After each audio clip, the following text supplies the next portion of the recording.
Иран атаковал базы США в Катаре, Ираке, Бахрейне и Кувейте. По Дохе слышны взрывы. Катар и ОАЭ закрыли воздушное пространство. Ситуация в Персидском заливе стремительно обостряется. Иран выпустил баллистические ракеты по американским базам, включая крупнейшую базу ВВС США Аль-Удейд в Катаре, а также по объектам в Ираке, Бахрейне и Кувейте. По данным американских СМИ, по базе в Катаре было выпущено 10 баллистических ракет. Еще одна ракета нацелена на базу Эйн Аль-Асад в Ираке. В Бахрейне и Кувейте звучат сирены воздушной тревоги. Агентство Reuters со ссылкой на очевидцев сообщает о серии взрывов над Дохой, столицей Катара.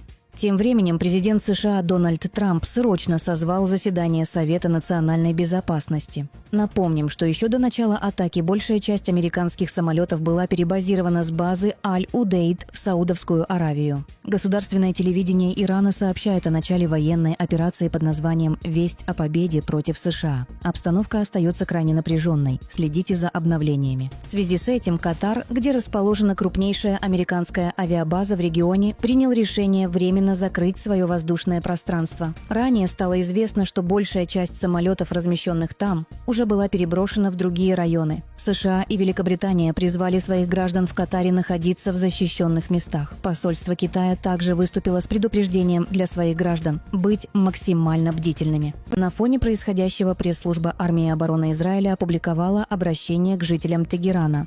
Майор Камаль Пинхаси, официальный представитель ЦААЛЬ на Фарсе, заявил: в ближайшие дни ЦААЛЬ продолжит наносить удары по военным целям в районе Тегерана. Для вашей безопасности мы просим вас держаться подальше от оружейных заводов, командных центров и других объектов иранского режима.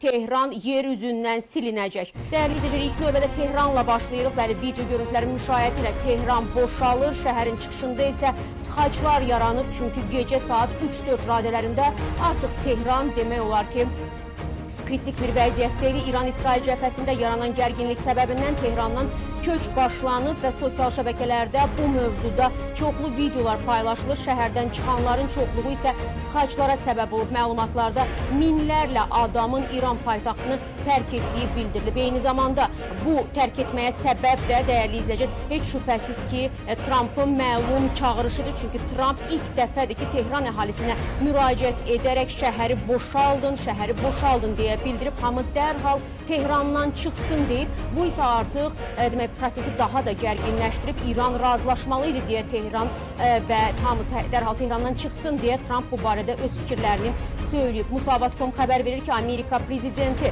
Donald Trump Truth Social platformasında yaydığı bəyanatla növbəti dəfə İran rəhbərliyinə və dünya ictimaiyyətinə açıq mesaj göndərib. Dəyərli izləyicilər, o İranı nüvə silahı əldə etmək cəhdlərinə görə ittiham edib və vəziyyətin artıq təhlükəli bir həddə çatdığını da bildirib. Deyib, İran mənim onlara imzalamaq və imzalatmaq istədiyim sadişi qəbul etməli idi. İndi isə hər şey utanç verici və insan həyatının boşa getməsi ilə nəticələnir. Bu Trumpın sözləridir, dəyərli izləyicilər.